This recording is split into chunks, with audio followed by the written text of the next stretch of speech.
If you are a powerful man who suspects there is a version of yourself you have not yet met, then stay with me because by the end of this video, I'm going to show you what integrated masculinity looks like, where it begins, and why becoming it might be the only legacy worth leaving. There's a particular kind of dread that success rarely talks about. Not the dread of failure, not the dread of losing what you have built, but the dread that arrives after you have done everything you set out to do. When you're on the top, looking around, wondering, what next? What can a man do once he has done everything he put himself to do? What else can a man who has achieved everything have? This is the existential question I see sitting beneath the surface in so many of the men that come to me. Men who had the energy, the determination, the focus to conquer. Men who built the life, who have arrived at the finish line, only to find that achieving never really equated to love, to existential meaning, causing some type of disruption in their drive, some type of loss of direction. And when that happens, when the fuel that carried a man through decades of building suddenly has no clear corridor to run through, it becomes restless, agitated, sometimes destructive. Ironically, the same force that made him exceptional starts working against him because he no longer has a direction, a purpose. That is the moment he tries to cope with this loss of direction by reclaiming something he feels he sacrificed along his way to success. The younger girlfriend, the faster car, some other crazy experience. Some part of him believes that if he can just recover what he thinks he missed, the ache will resolve. And superficially, pragmatically, he plays that part as a resolved man. But deep down, he knows that there's something he's not getting, even if he cannot name it yet. And the problem is that he does not know how to access it. And that's not knowing for a man who has always known exactly what to do next is on its own kind of suffering. What I want to open for you today is a possibility that maybe this next level of being is not about image, it's not about status, it's not about acquiring more of what you already have too much of. Maybe this next stage is about something that requires a completely different kind of courage, the courage to turn inward. Maybe this next level is about masculine stewardship, about giving, about becoming a role model who serves others by showing them how authentically present and integrated they can be. What true masculinity, sacred masculinity, can look like when it's embodied by a man of power. The concept is simple, but it's not easy because for you to go from a slightly superficial, put together leadership to a unwavering, energetic sovereignty, you must shift the source of what you believe to be worth for. You have to see your worth past your role. And for someone who spent decades being validated for that, that's hard because maybe you're comfortable with your ability to produce, to protect, to deliver, to be the one who holds everything together. But there's an unsettling quality inside that because being useful and being truly known are not the same thing. A man can be profoundly admired and still feel profoundly unseen. He can be the most relied upon person in every room and still not know if anyone would recognize him if he stripped away the function. I'm thinking of a particular stallion here as an example. He was a brilliant, renowned heart surgeon, and naturally, his sense of self was built around his capacity to fix, to lead, to literally operate. Until one day he got into an accident that took his hands movement away. As you can imagine, his recovery wasn't just physical, it was existential. He was never separate from his role, he was the role. That is the cost and liability of a life built from and around utility. I wonder how much of your worth is directly tied to your ability to produce, to make things happen.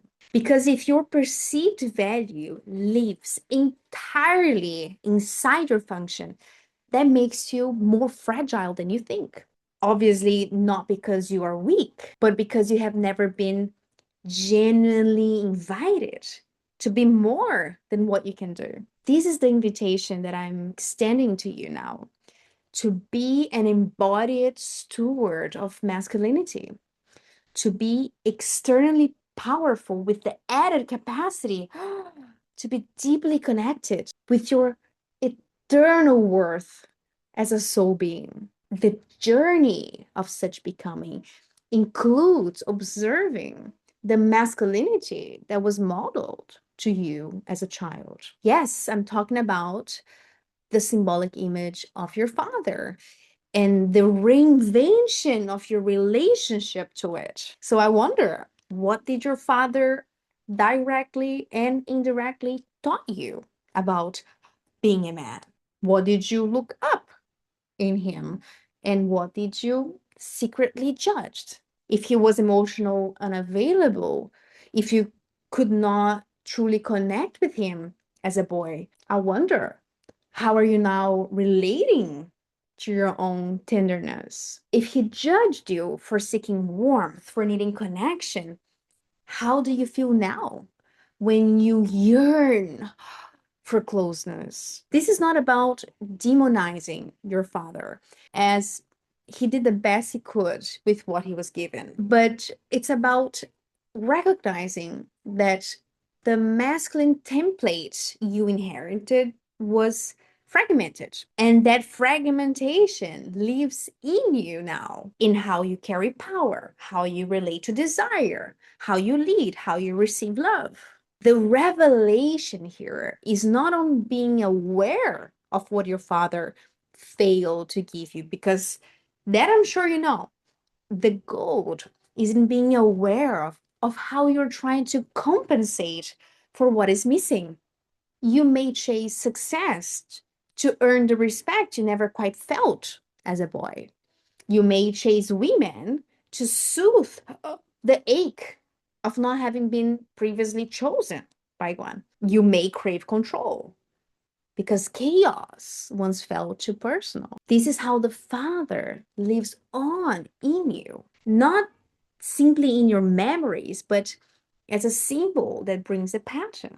And when that pattern remains unconscious, you live it as if it were your identity, as if there were no other way to be. You can't even imagine any other way because it literally doesn't exist in your psyche. That is why visiting and re-signifying the father figure is a non-negotiable for transformation, because once you can see what you inherited, you stop mistaking inheritance for destiny. You can begin to father yourself differently, to give your inner boy what he did not receive. The moment you begin this movement is when the construct of masculinity starts maturing in your psyche. You stop trying to impress, to be validated by your father figure. You stop living in an unconscious, endless conversation with him, like the mythical journey of Zeus, who overthrows his father Cronus and becomes the king of gods. Now, I wonder how all this conversation is landing in you, because when I start talking about the the symbolic world. That's where most stallions hesitate. And I understand why. If I had spent my entire life achieving through performance, through discipline, through force of will, and I heard someone talk about inner work, integration, shadow, my nervous system would just be hearing more of the same, more effort, more doing, more producing. No, maybe you have arrived at your 40s, 50s, 60s, fed up with the idea that you have to show up, grind, and deliver. But I want to be very clear: unfolding yourself and therefore unfolding your truth is the exact opposite of that. Going down into your depths on a process of self revelation is not about adding more, it's about shedding the layers you constructed because you thought that that's what it was required of you, shedding anything that is not you. And gradually, sometimes uncomfortably because of this vulnerability, inhabiting the pure essence of who you actually are. I want to speak honestly about the shadow because this is where most men either gets lost or turn away. The shadow is not just your darkness. It is your unlived being, the untapped potential within you. And I'm aware how cheesy that sounds, but it's the truth. You have so much material down there that you're not accessing because it's matched with emotions you don't want to feel. In your shadows is your sensibility, the one you buried because maybe it felt unsafe, your creativity that did not fit the pragmatism, the sexuality that now kind of lost its natural current. And don't think they stay there put in their place. Everything that was exiled continues to influence you from the basement of your psyche. And that's why you're stuck in the same pattern, no matter how much you forcefully try to change them. Shadow integration is the refusal to keep living in denial of your wholeness. And yes, such integration is disorganizing at first because the old architecture of your thought and behavior patterns resist the change. The ego prefers familiarity, even when it's not necessarily making you feel fulfilled or happy. There's a period in your becoming that feels like wearing a new pair of jeans. It feels weird. You are aware of it, but you also know that there's a reason why you wanted to retire your old pair. It doesn't suit you anymore. You know you can do better. If you can stay with that temporary discomfort, you start to distinguish between what is truly you from your truth and what is merely adaptive from your constructed identity. You become more attuned with yourself. You can taste the difference between desire and neediness, between leadership and control, being grounded and being defended. And that differentiation changes your behavior from the inside through awareness. It becomes easier to be one with your purpose, to stop bargaining with yourself, to let go of what is dead weight in your life and keep what is alive. You move through the world with the kind of congruity that people feel in you before you even open your mouth. That is what being an integrated man means. Not being the perfect man, but coherent with your values. That is what makes a man genuinely dangerous in the best sense because his life has gravity. He's no longer trying to win his worth back from somewhere in the world. He has that potency inside him. And because he knows authority, he can tap into it. Here's where we can start talking about your sexual energy. When I was developing this work, I originally thought that the primary focus of a man should be psycho-spiritual integration. But the more experience I gained, it became clear that if you begin with spirituality, the likelihood of bypassing your sexual truth is high. There's a tendency to tax sexuality as primitive and feel superior by not needing it when you're just using a moral frame to repress it. Sexual energy is your primordial animating force. It is not separate from your power. It is, in fact, the source underneath it. I don't know where you're from, but in Anglo-Saxon cultures, sexual energy in a man is so repressed, so split off from the rest of the psyche, that men are living at a fraction of what their actual aliveness could be like without them even knowing it. That's why you all love Latinas, Brazilians, because in contrast, we provide that from our own sexuality. Now, let me stir you up with a question. How scared are you of your own sexual energy? Because in my experience, much of that fear has nothing to do with sexuality itself. It comes down to fear of what you're actually capable of what you might become if you stop managing such energy. Fear of what you might want if you let yourself want it fully. Fear of how much energy you might gain if you stop fragmenting yourself.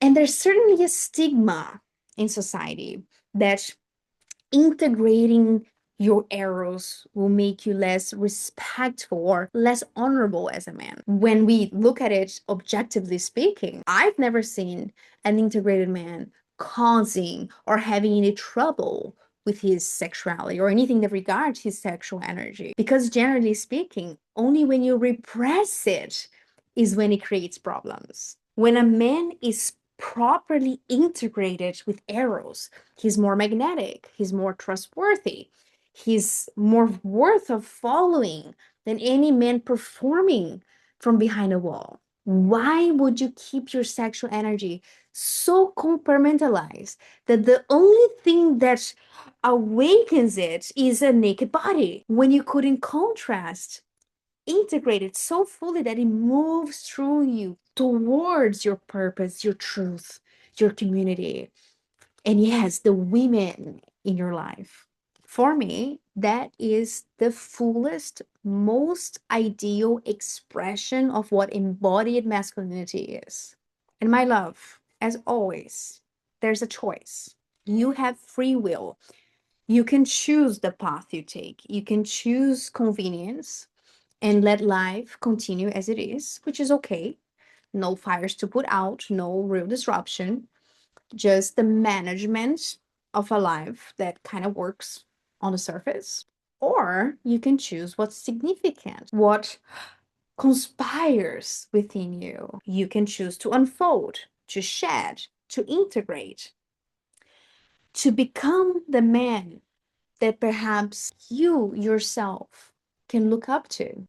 And from that place, from the solidity of a man who has walked through his own underworld and returned, you become something genuinely rare. You become a guide, the sage, the king that others turn to when they need orientation, because you have walked the path, you walk the talk, you have earned that wisdom, you have done what most men in your position never dare to do.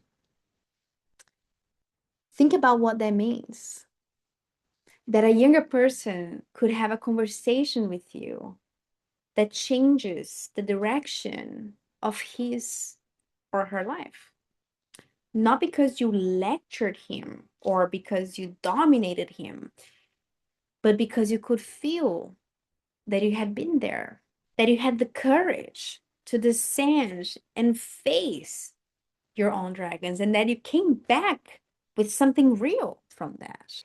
When you finally transmute your shadows into light, that becomes your personal legacy. And that is a man who is sovereign over his own shadows, whose benevolence is an overflow, and whose Sexuality is a force he stores, whose presence is a blessing.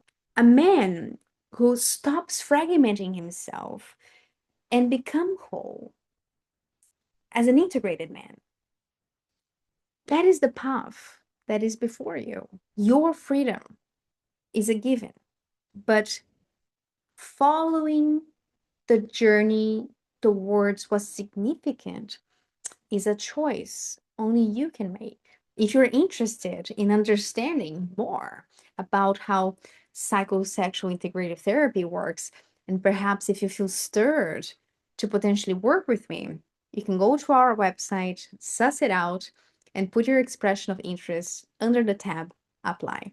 Whether this is the first time you have heard this framing or whether if it confirms something you have weirdly known for a while, I hope that this video has given you value. I hope to see you across me sometime.